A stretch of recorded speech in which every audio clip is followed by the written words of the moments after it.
This is a presentation on Heathkit that I gave to the Ottawa Vintage Radio Club in March of 2026. I've re-recorded it with a few changes as a YouTube video. This is the agenda. I'll briefly talk about my background, then an overview of the Heathkit company and some of the history of the company.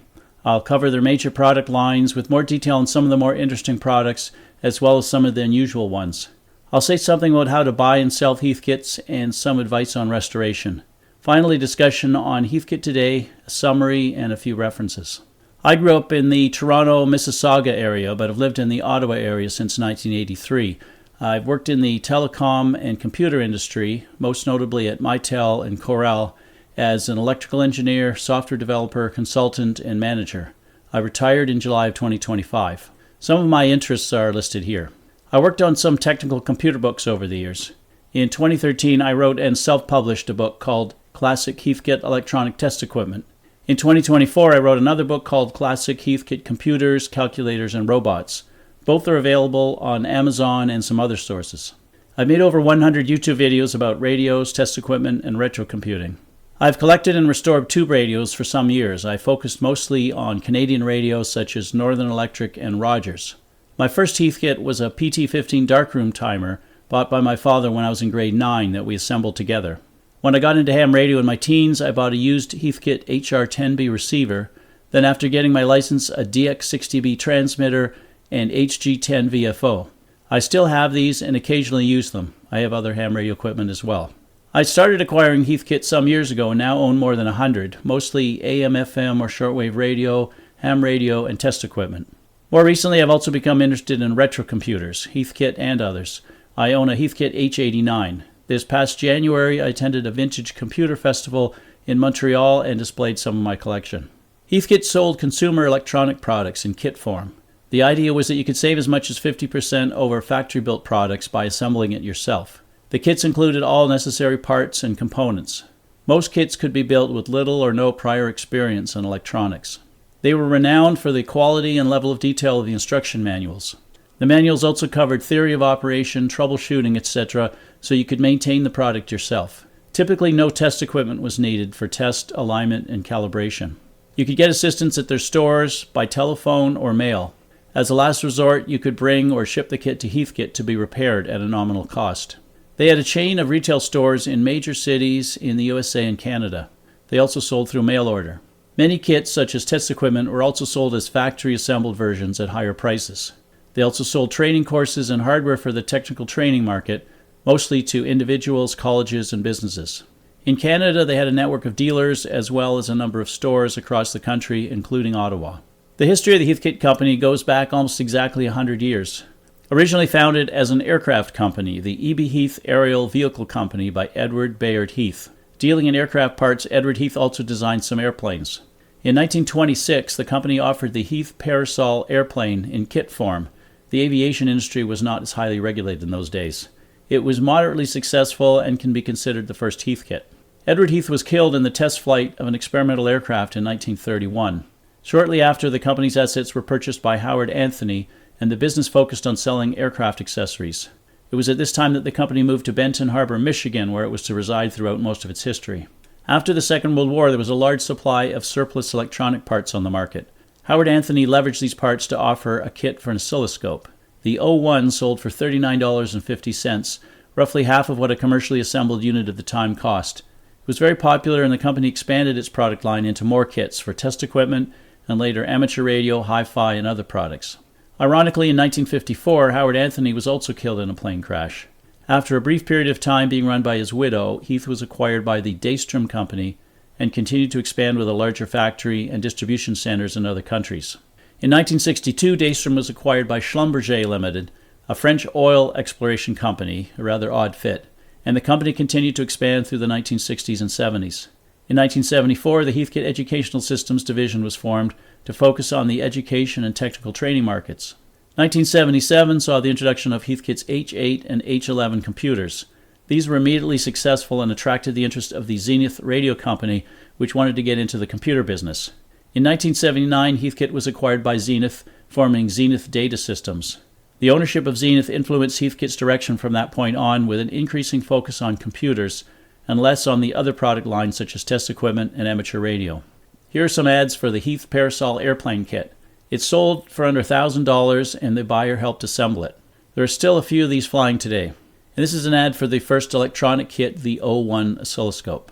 In 1982, Heathkit announced the Hero, Heathkit Educational Robot, starting with the Hero 1 and later followed by the Hero Junior and Hero 2000 models. By 1984, most of the personal computer industry had standardized on the IBM PC, and Heathkit decided to focus on producing kits and peripherals for IBM PC compatibles. By this time, Heathkit had stopped developing any new amateur radio products, and in 1989, Zenith Data Systems was acquired by Group Bull, a French IT company. In 1992, Heathkit officially shut down the kit business, leaving only the division focusing on educational products. The next decade or so saw Heathkit sold to a number of different owners and investors.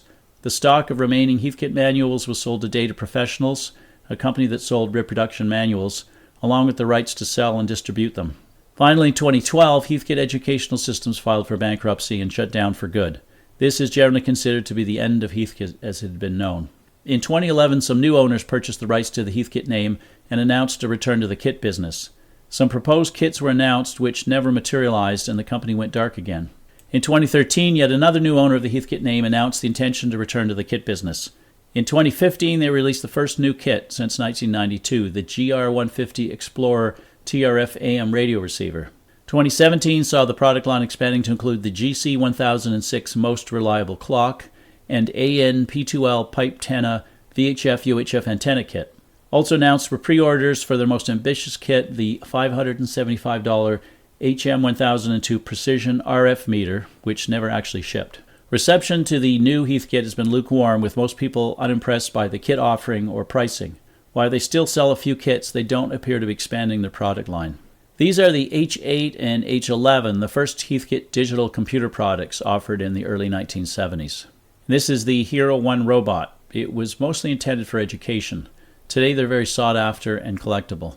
This is the current Heathkit.com website. There are only a few real kit products, and suspiciously most of them say sold out. In their heyday, Heathkit offered a wide range of product lines that included the list here. Let's drill down into a few of what I think are the more interesting ones. This is the cover page of a catalog from 1964. Heathkit had a very strong presence in hi-fi and stereo from the 1950s through the 1970s, offering kits that often rivaled commercial high-end audio gear. Here are some of their more notable and influential products. It included amplifiers and receivers, some of which are listed here. They also offered preamps, tuners, and turntables, and speakers and tape decks, as well as televisions. Here are a few photos of some of the radio, hi-fi, audio, and television products. Amateur radio was a good fit for Heathkit, as most hams are technical, they want to save money, and they might also buy some test equipment.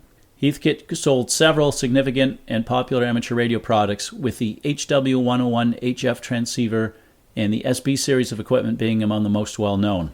The appeal of these products lay in providing hams with all necessary parts and clear instructions to build reliable, high-performance gear at a significant savings over pre-assembled equipment. Here's a few examples. The HW101 HF transceiver. This is one of the most popular transceivers ever made, with something like 40,000 units sold from 1970 to 1983. It covered the 80, 40, 20, 15, and 10 meter bands and was known as the Hot Water 101 in the ham community. Its circuitry was nearly identical to the more expensive SB102 model, making it a popular and economical choice. The SB series was a popular line of sophisticated modular gear that included receivers, transmitters, and transceivers. These were often called the poor man's Collins because they offered performance comparable to the high-end Collins equipment, but at a much lower cost if built as a kit. The Benton Harbor Lunchbox series were inexpensive, simple, single-band VHF transceivers, including the HW19 Tenor for 10 meters, HW29A 6er for 6 meters, and HW30 Tour for 2 meters. Their name came from their compact, lunchbox-sized cabinets and location of the Heath Company headquarters in Benton Harbor, Michigan.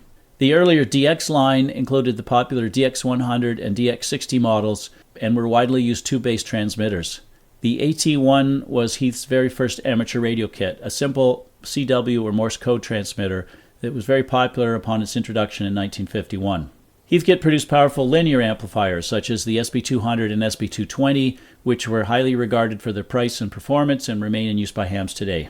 Beyond major rigs, Heathkit sold numerous essential accessories and test gear, including the HP23 power supply, the HM102 power meter, the HM15 SWR meter, and the HD10 variable frequency oscillator, or VFO, and the Can-Tenna dummy load, a simple but effective design made in an oil-filled paint can.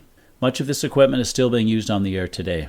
Shown here are the Tour VHF transceiver, the DX100 transmitter, the AT1 transmitter, their first amateur radio product, and the Can-Tenna dummy load. And these are pictures of the DX60B transmitter, the SB101 transceiver, and the HW101 transceiver.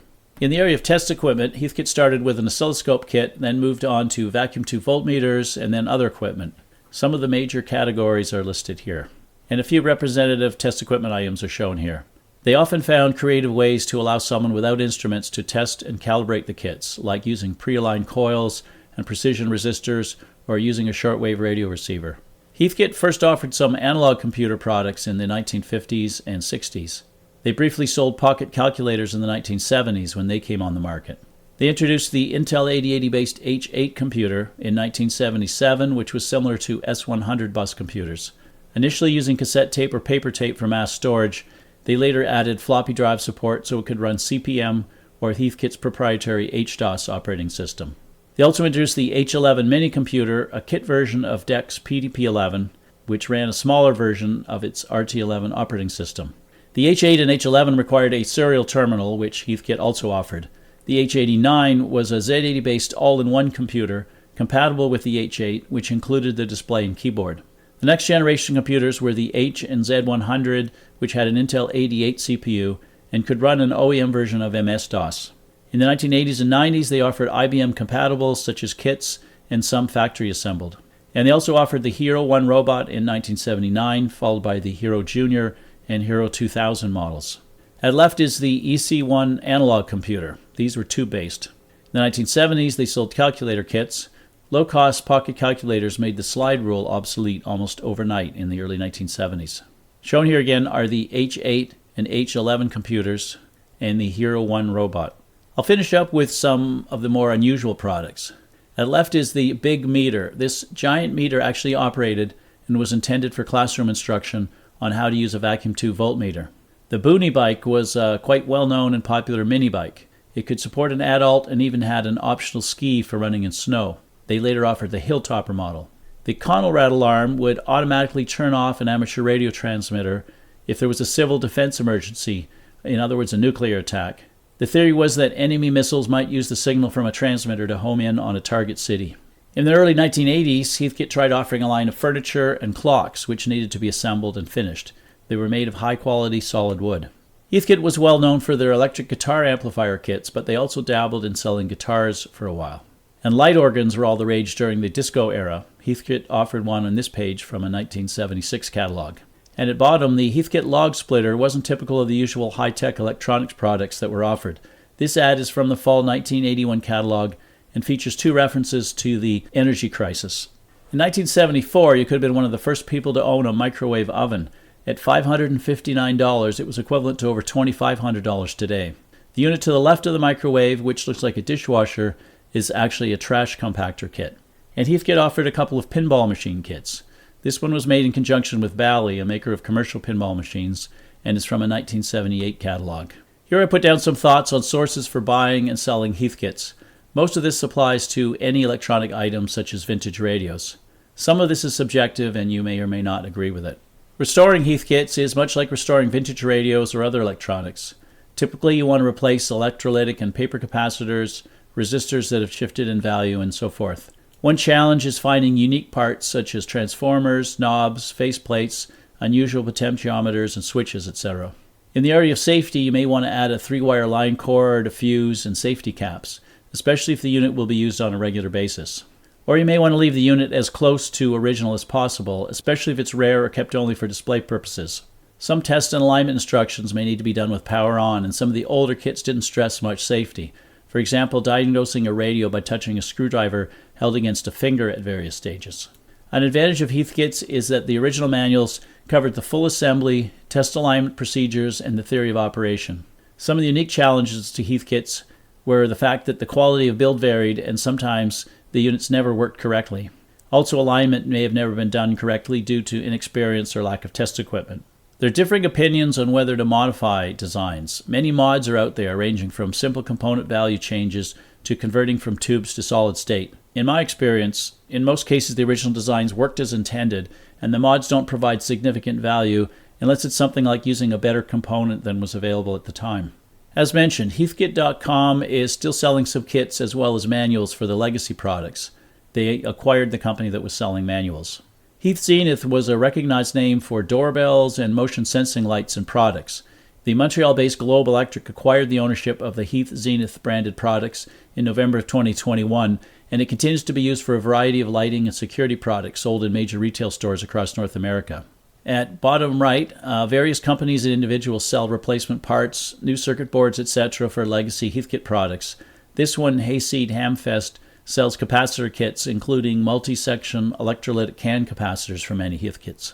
There are many active user groups, especially for the Heathkit ham radio products and for Heath Zenith computers. Shown at bottom left is a Discord chat server dedicated to Heathkit computers. At their peak, Heathkit was said to be the single largest buyer of semiconductors in North America. Many transistors, integrated circuits, etc. were custom labeled by the manufacturer with the Heathkit part number. So why did they go out of the kit business? There are a number of ideas here. Products that were once made in North America were being made offshore with lower labor costs, reducing the cost of assembly. New manufacturing techniques like surface mount technology weren't practical for home builders to assemble and meant that the assembly cost, again, was no longer a significant portion of a product's manufacturing cost. After the acquisition by Zenith, they chose to focus on computer products, which eventually was dominated by IBM PC compatibles and not really a good fit for kit products. The complexity, such as the number of parts of modern electronics, increased the likelihood that the builder would make an assembly error and it could be hard to diagnose the problem. And the increased pace of development of electronics meant that the lead time to develop a highly detailed assembly manual, which could be on the order of a year for a new kit, meant that it could be obsolete before it came to market. That being said, despite claims that selling kits is no longer feasible, there are companies successfully selling them, most notably Elecraft for amateur radio equipment. Also, the maker movement is alive and well and selling boards and accessories for products like the Raspberry Pi, Arduino, etc. Used Heathkits and the Holy Grail unbuilt kits often sell for high prices as baby boomers who dreamt of owning one in their youth have more disposable income now and can afford to buy one for nostalgia reasons. Many of the products, such as audio, ham radio, and test equipment, are still being used and quite useful today. At these links, you can get more information on my 2 Heathkit books, my YouTube channel, and a GitHub repository of software and documentation that I've written. And that includes my presentation.